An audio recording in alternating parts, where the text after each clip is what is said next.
Jerusalém, 450 anos antes de Cristo. O exílio havia terminado. O templo, reconstruído pedra por pedra.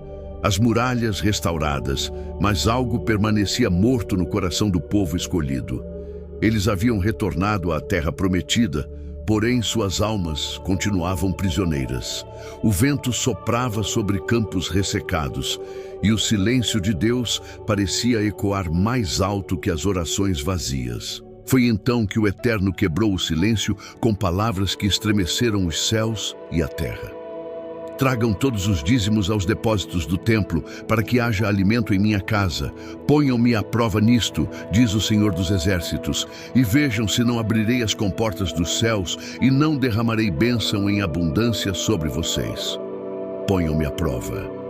3 palavras que rasgaram o véu da religiosidade morta.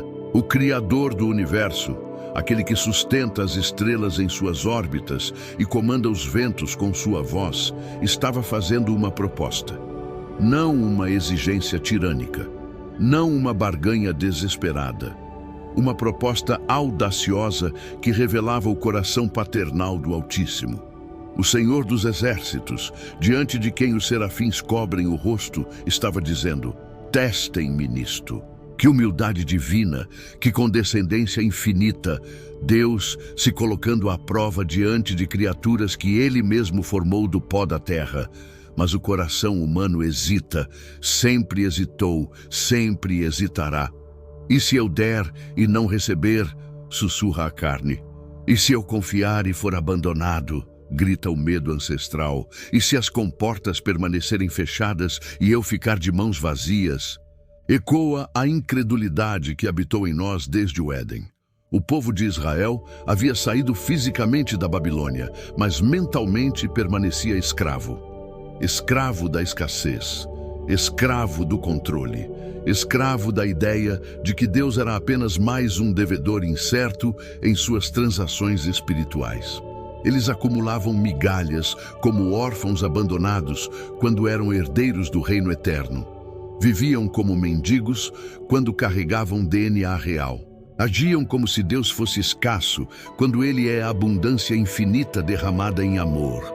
Mas o Altíssimo não estava pedindo generosidade por necessidade. Ele estava oferecendo libertação por misericórdia. O dízimo nunca foi sobre o dinheiro de Deus. Sempre foi sobre o coração do homem. Porque aquele que criou o ouro e a prata, que é dono do gado sobre milhares de montanhas, não precisa de nossas ofertas. Ele deseja nosso coração. Ele quer nosso reconhecimento. Ele anseia por nossa confiança filial. O teste divino revelava uma verdade devastadora. Nós não estávamos dando a Deus, nós estávamos roubando de nós mesmos a experiência da paternidade celestial. Tragam todos os dízimos, não parte, não sobras, não quando for conveniente, todos, porque este não é um teste de matemática espiritual, é um teste de lordship absoluto. Não se trata dos seus recursos, trata-se do seu coração. O Senhor dos Exércitos estava declarando guerra contra a mentalidade de escassez que mantinha seu povo em cativeiro mental. Ele estava gritando através dos séculos: parem de viver como órfãos. Vocês têm um pai que não falha. Parem de agir como mendigos. Vocês são herdeiros do reino que não pode ser abalado. Parem de acumular como se eu fosse escasso. Eu sou a fonte inesgotável, o manancial que nunca seca, a abundância que transborda eternamente. O Altíssimo estava confrontando a raiz de toda a pobreza humana, a desconfiança na paternidade divina. Quando você entrega todos os dízimos, você está declarando que Deus é suficientemente bom para ser seu Senhor, suficientemente fiel para ser seu provedor, suficientemente poderoso para ser sua segurança. Você não está pagando conta para Deus. Você está proclamando que pertence a Ele completamente. Corpo, alma, espírito e carteira. Porque lordship sem recursos é lordship de mentira, e o Rei dos Reis não aceita reinado parcial. E quando você obedece, quando você se rende completamente ao comando divino, as comportas se abrem. Não goteiras tímidas, com portas celestiais, não migalhas religiosas. Abundância transcendental, não bênçãos temporais que se esvaecem com o tempo. Favor celestial que transforma gerações. Bênçãos que inundam, que transbordam, que não cabem nos seus celeiros naturais, porque vêm das dimensões eternas. O Deus que controla as chuvas e comanda as estações não falha com quem confia. O Deus que alimentou 5.000 homens com 5 pães e 2 peixes não deixa passar fome quem o honra. O Deus que ressuscitou Cristo Jesus dentre os mortos ressuscita sonhos mortos, propósitos sepultados, destinos que pareciam perdidos para sempre. As comportas do céu se abrem porque o coração do Pai se abre. E quando o coração do Pai se abre, toda a economia celestial é mobilizada em seu favor. Anjos recebem ordens, circunstâncias se alinham, portas se abrem, pessoas certas aparecem, oportunidades surgem do nada. Não porque você merece, mas porque você confiou. Não porque você é perfeito, mas porque você é filho. E filho que honra o Pai recebe herança que ultrapassa a compreensão humana. Hoje, neste exato momento, as comportas do céu ainda estão sob o comando do mesmo Deus. Sua generosidade não é sobre dar para receber, como numa transação comercial. É sobre viver como filho em vez de escravo. É sobre honrar o Criador como Senhor em vez de tratá-lo como devedor.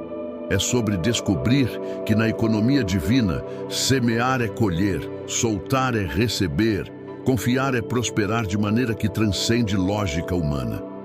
Quando você coloca o reino de Deus em primeiro lugar, todas as demais coisas são acrescentadas, não como barganha espiritual, como consequência natural de viver na ordem correta do universo.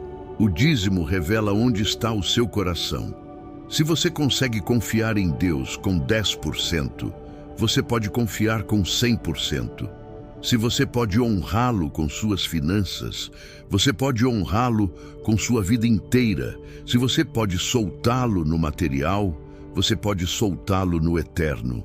E quando você vive nessa dimensão de confiança absoluta, você descobre que o Pai Celestial é infinitamente mais generoso do que sua mente finita pode conceber. Ponham-me à prova nisto. O convite ainda ressoa pelos milênios. Ainda ecoa nos corações que têm coragem de crer. O mesmo Deus que falou a Malaquias, a mesma promessa que transformou gerações, as mesmas comportas que aguardam sua obediência. Porque aquele que não poupou seu próprio filho, mas o entregou por todos nós, como não nos dará graciosamente todas as coisas juntamente com ele? As comportas do céu estão esperando que você pare de viver como órfão e comece a viver como filho. Que pare de agir como mendigo e comece a agir como herdeiro. Que pare de acumular como se Deus fosse escasso e comece a semear como se ele fosse abundância infinita. Do Senhor é a terra, e tudo o que nela existe, o mundo e todos os que nele habitam. Se essa mensagem falou ao seu coração, inscreva-se no canal e não deixe de acompanhar as próximas profecias.